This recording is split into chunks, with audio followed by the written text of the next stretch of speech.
नमस्कार. आज आपण एका अशा खटल्याबद्दल बोलणार आहोत जो फक्त एक गुन्हा नाहीये, हं, तर तो या एका छोट्या म्हणजे बार्शीसारख्या तालुका न्यायालयाच्या इतिहासातला एक मैलाचा दगड ठरला. अगदी. विचार करा, एका तालुका पातळीवरच्या कोर्टात फाशीची शिक्षा सुनावली जाते. ही घटनाच मुळात इतकी दुर्मिळ आहे. हो. आणि या खटल्याची गंमत किंवा गुंतागुंत म्हणूया, ती आणखी वाढते कारण यात कोणी प्रत्यक्षदर्शी साक्षीदारच नव्हता. कोणीच नाही. एकही नाही, म्हणजे गुन्हा घडताना पाहणारा एकही माणूस नाही. संपूर्ण केस जी आहे ती फक्त परिस्थितीजन्य पुराव्यांवर, म्हणजे सर्कमस्टेन्शियल एव्हिडन्सवर उभी होती. अच्छा. एका बंद घरात 3 मृतदेह, त्यात एक लहान मुलगा, आणि दरवाजा आतून बंद. अरे बापरे. मग खुनी कोण हे सिद्ध करणं पोलिसांसाठी खूप मोठं आव्हान होतं. बरोबर. म्हणजे आरोपीचा सर्वात मोठा बचावच हा होता की मला कोणी पाहिलंच नाही. हो. पण कायद्याच्या नजरेत हीच गोष्ट त्याच्यासाठी एक सापळा ठरली. तर आज आपण राज्य शासन विरुद्ध महादेव विठ्ठल कोळी या गाजलेल्या खटल्याचा सखोल वेध घेणार आहोत. आपण हे समजून घेऊ की साक्षीदार नसतानाही फक्त पुराव्यांची एक अशी साखळी तयार करून कायद्याने आपलं काम कसं केलं. चला तर मग या प्रकरणाच्या खोलात जाऊया. नक्की. सुरुवातीला या घटनेची पार्श्वभूमी काय होती, म्हणजे इतकं टोकाचं पाऊल उचलण्यापर्यंत परिस्थिती कशी गेली? ही घटना आहे बार्शी तालुक्यातली, वैराग पोलीस ठाण्याच्या हद्दीतली. आरोपी महादेव विठ्ठल कोळी आणि जे पीडित होते ते एकाच कुटुंबातले आणि जवळचे नातेवाईक होते. अच्छा, म्हणजे कौटुंबिक प्रकरण होतं. हो. त्यांच्यात जमिनीच्या एका तुकड्यावरून जुना वाद होता. वाटणीवरून कलह सुरू होता. पण हा वाद सिर्फ मालमत्तेचा नव्हता. त्यात आणखी काय होतं? हो, त्यात अहंकार आणि द्वेष इतका वाढला होता की त्याच्या रूपांतर एका पूर्वनियोजित थंड डोक्याने केलेल्या हत्याकांडात दिसलं. आणि हा गुन्हा साधासुधा नव्हता. त्याची पद्धत खरंच अंगावर काटा आणणारी होती. अगदी. याला कायद्याच्या भाषेत म्हणतात कोल्ड ब्लडेड मर्डर. आरोपीने मध्यरात्रीची वेळ निवडली. घरातले सगळे गाढ झोपेत होते. त्याने कुऱ्हाडीसारख्या धारदार शस्त्राने हल्ला केला. बापरे. यात त्याने आपली पत्नी मंगल कोळी, स्वतःचा 9-10 वर्षांचा मुलगा अभिषेक कोळी आणि आणखी एक नातेवाईक दत्तात्रय कोळी या तिघांची निर्घृण हत्या केली. झोपेत असताना? हो, झोपेतच हल्ला झाल्यामुळे त्यांना प्रतिकार करायला संधीच मिळाली नाही. हे ऐकूनच धक्का बसतो, विशेषतः आपल्याच मुलाची हत्या करणं. हो ना. या घटनेने तेव्हा संपूर्ण तालुका हादरला असणार. म्हणजे कायद्याच्या पलीकडे जाऊन एक माणूस इतक्या टोकाला कसा पोहोचू शकतो, हाच मोठा प्रश्न आहे. आणि म्हणूनच हा खटला महत्वाचा ठरतो, कारण गुन्हा जितका क्रूर होता तितकाच तो गुप्तपणे केला गेला होता. त्याला वाटलं असणार की आपण सुटू. अगदी. त्याला खात्री होती. आता इथे एक मोठा प्रश्न उभा राहतो. घरात फक्त आरोपी आणि मृत व्यक्ती, कोणीही गुन्हा पाहिला नाही. मग पोलिसांनी तपास कसा पुढे नेला? हेच या केसचं सर्वात मोठं आव्हान आणि वैशिष्ट्य होतं. आरोपी महादेव कोळी खूप हुशार होता. म्हणजे त्याने पुरावे नष्ट करायचा प्रयत्न केला असेल. पूर्ण प्रयत्न केला. त्याने रक्ताने माखलेली कुऱ्हाड, इतर शस्त्र विहिरीत आणि जवळच्या झुडपात फेकून दिली होती. आणि कपडे? रक्ताळलेले कपडे बदलून तो दुसऱ्या दिवशी सकाळी काहीच घडलं नाही अशा आविर्भावात वावरत होता. अच्छा.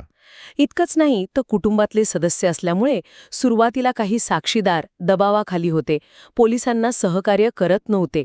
काही तर फितूर झाले होते. म्हणजे पोलिसांसाठी सगळंच विरोधात जात होतं. मग त्यांना पहिली कोणती मोठी संधी मिळाली? तपासाला दिशा कशी मिळाली? इथेच बार्शी पोलिसांची कामगिरी आणि फॉरेन्सिक सायन्स कामी आलं. त्यांनी अत्यंत बारकाईने तपास केला आणि एकामागोमाग एक कड्या जोडल्या. गोष्टी निर्णायक ठरल्या, ज्यांनी पुराव्यांची एक अशी साखळी तयार केली जी आरोपी तोडू शकला नाही. पहिली कोणती? पहिली आणि सर्वात महत्वाची गोष्ट होती वैज्ञानिक पुरावा. वैज्ञानिक पुरावा म्हणजे नक्की काय सापडलं त्यांना? पोलिसांनी आरोपीला अटक केल्यावर त्याच्या कपड्यांची आणि नखांची तपासणी केली. वरवर पाहता कपडे स्वच्छ होते.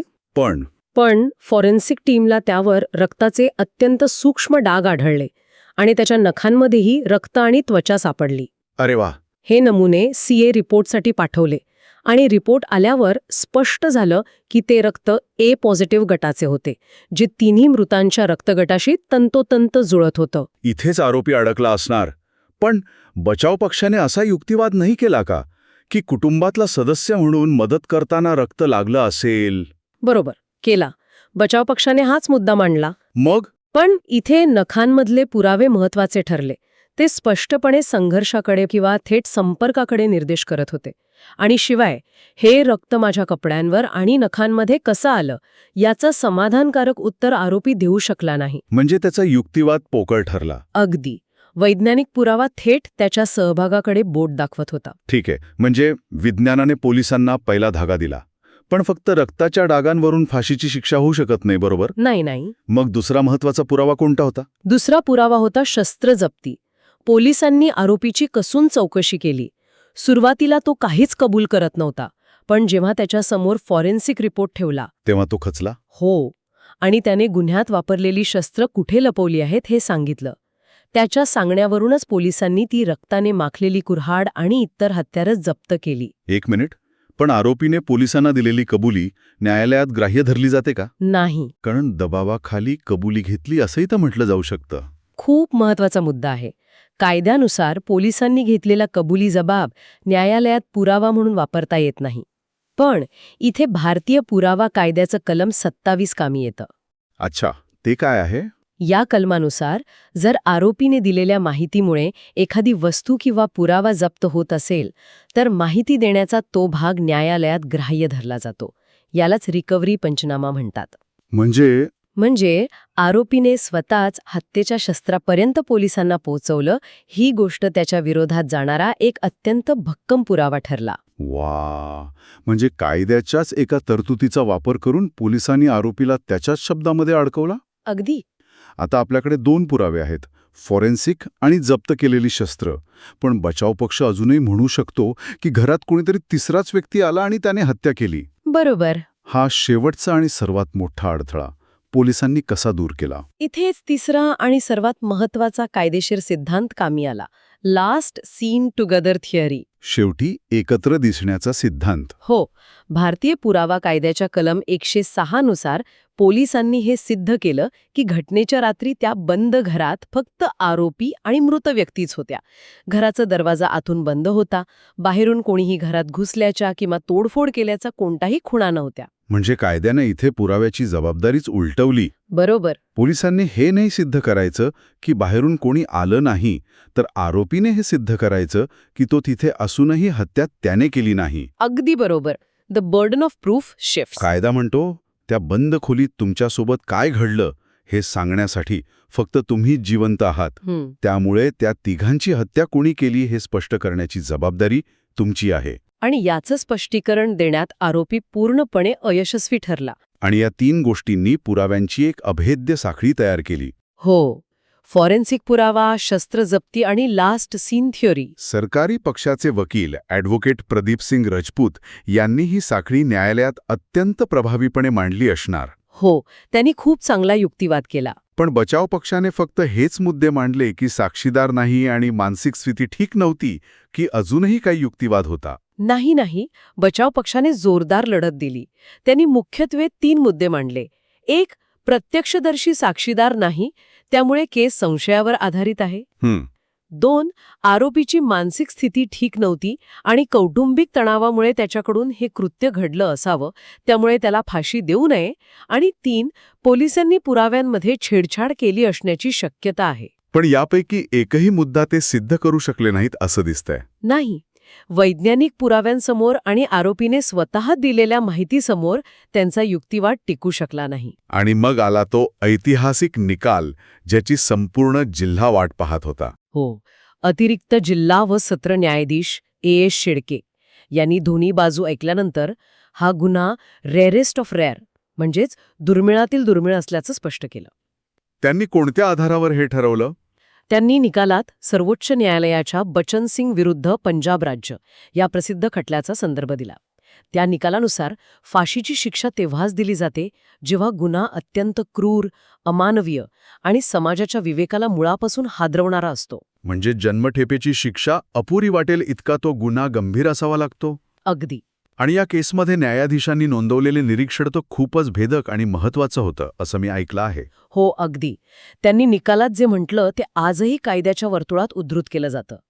ते म्हणाले, काय? ज्या बापाने आपल्या मुलाचे रक्षण करायला हवे त्याच बापाने पोटच्या गोळ्याची झोपेत असताना कुऱ्हाडीने वार करून हत्या केली. पत्नीशी वाद असू शकतो, पण त्या निरागस मुलाचा काय दोष? हे कृत्य मानवी नसून सैतानी आहे. हे समाजाच्या नैतिकतेला धक्का देणारा आहे. खूपच कठोर शब्द आहेत. हो, त्यांनी पुढे असंही नमूद केलं की जर अशा नराधमाला कायद्याने सर्वात कठोर शिक्षा दिली नाही तर लोकांचा कायद्यावरचा विश्वास उडेल. आणि मग त्यांनी निकाल दिला. हो, या निरीक्षणासह न्यायालयाने आरोपी महादेव कोळीयाला भारतीय दंड संहिता कलम 302 अंतर्गत गळफास देऊन मृत्यूची शिक्षा सुनावली. बार्शीसारख्या तालुका कोर्टानं फाशीची शिक्षा सुनावणं हीच एक खूप मोठी गोष्ट होती. सहसा असे निकाल जिल्हा मुख्यालयातून दिले जातात ना? बरोबर, सोलापूरमधून दिले जातात. त्यामुळे या निकालामुळे संपूर्ण जिल्ह्यात एकच खळबळ उडाली होती. बार्शी न्यायालयाच्या इतिहासातील ही एक अत्यंत दुर्मिळ घटना होती. आणि या निकालाचं पुढे काय झालं? उच्च न्यायालयात गेलाच असेल खटला. हो, कायद्यानुसार सत्र न्यायालयाने दिलेली फाशीची शिक्षा मुंबई उच्च न्यायालयाच्या पुष्टीकरणासाठी पाठवावी लागते. कन्फर्मेशन ऑफ डेथ सेंटेन्स म्हणतात त्याला. हो, आणि या प्रकरणात उच्च न्यायालयाने ही गुन्ह्याची क्रूरता, पूर्वनियोजित कट आणि ती परिस्थितीजन्य पुराव्यांची भक्कम साखळी हे सगळं पाहून बार्शी न्यायालयाचा निकाल कायम ठेवला. या खटल्याचा एकूणच समाजावर आणि कायदेशीर वर्तुळात काय परिणाम झाला? खूप मोठा आणि दूरगामी परिणाम झाला. समाजात एक स्पष्ट संदेश गेला की गुन्हा कितीही गुप्तपणे केला तरी साक्षीदार नसले तरी कायदा आणि वैज्ञानिक पुरावे गुन्हेगाराला शोधून काढतातच. कायद्याचे हात खरोखरच लांब असतात. हो, हे या निकालाने सिद्ध केलं. आणि कायदेशीर वर्तुळात म्हणजे वकील आणि कायद्याच्या विद्यार्थ्यांसाठी आजही हा खटला एक रेफरन्स केस म्हणून अभ्यासला जातो. कशासाठी? ग्रामीण भागातील पोलीस किती अचूक तपास करू शकतात आणि परिस्थितीजन्य पुराव्यांवर आधारित केस किती भक्कमपणे उभी केली जाऊ शकते याचं हे एक उत्तम उदाहरण मानलं जातं. तर एका कौटुंबिक वादातून सुरू झालेली ही कहाणी परिस्थितीजन्य पुराव्यांच्या भक्कम साखळीमुळे आणि न्यायव्यवस्थेच्या कठोर भूमिकेमुळे एका ऐतिहासिक निकालापर्यंत पोचली. यातून हेच दिसतं की सत्य शोधण्यासाठी डोळ्यांनी पाहिलेला साक्षीदारच हवा असं नाही. पुरावे स्वतःच बोलतात. अगदी बरोबर. फक्त त्यांना बोलतं करण्याची गरज असते. हा खटला आपल्याला वैज्ञानिक पुराव्यांचं महत्त्व पटवून देतो. पण या निमित्ताने एक विचार मनात येतो. कोणता?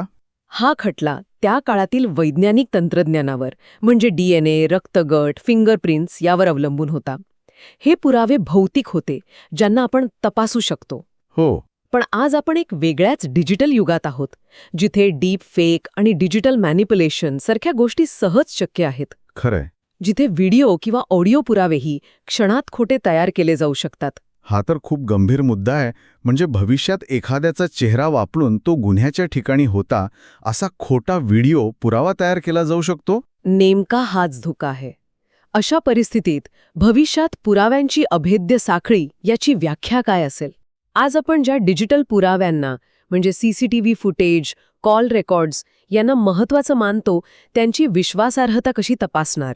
आणि बदलत्या तंत्रज्ञानासोबत न्यायव्यवस्थेला स्वतःला कसं जुळवून घ्यावं लागेल? हो, हा एक महत्त्वाचा प्रश्न आहे ज्यावर आपण सगळ्यांनी विचार करायला हवा. कारण सत्य आणि असत्य यातील रेषा दिवसेंदिवस